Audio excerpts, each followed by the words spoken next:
Hello all and welcome back to Eerie Storytime. Today we're peering back into the eerie shadows of the 16th century. In the summer of 1518, a strange and terrifying phenomenon took hold of a small town. Hundreds danced uncontrollably, unable to stop until some collapsed from exhaustion. Was it mass hysteria, a curse, or something even stranger? It was a hot July day in the year 1518. The sun beat down on the cobblestone streets of Strasbourg, a bustling city in what is now France. A woman named Frau Troffea stepped out of her home. She began to dance. There was something strange about her movements.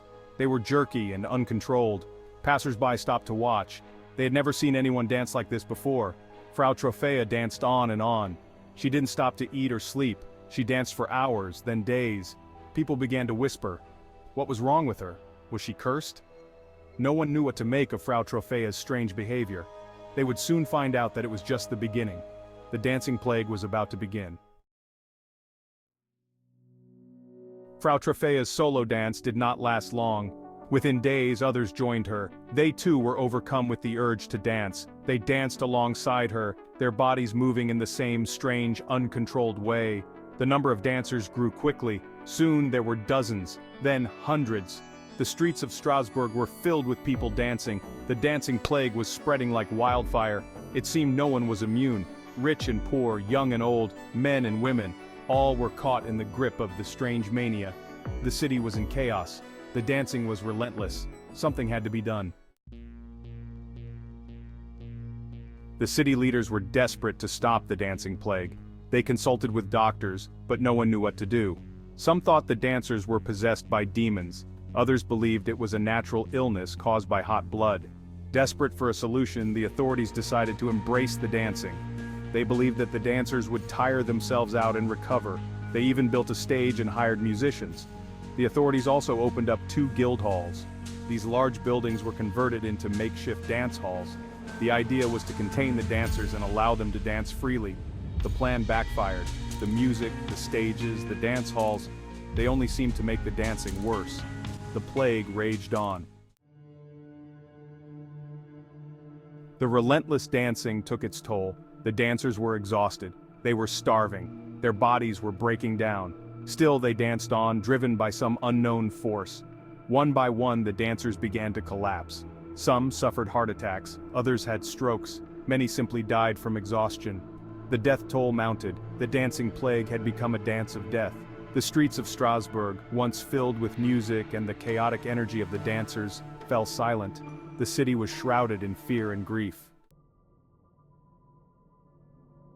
The dancing plague of 1518 left an indelible mark on Strasbourg.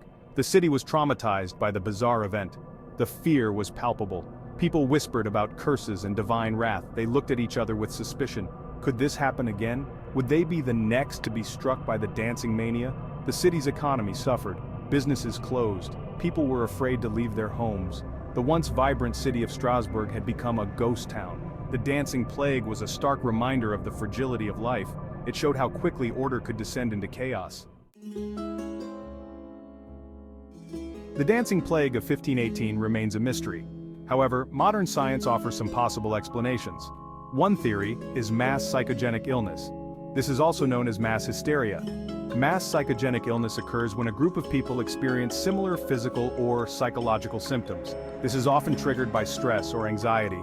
In the case of the dancing plague, it's possible that the dancers were suffering from a form of mass stress. Life in 1518 was harsh. There was famine, disease, and social unrest. Another theory is ergot poisoning. Ergot is a fungus that can grow on rye bread. It can cause hallucinations and convulsions, which could explain the dancing.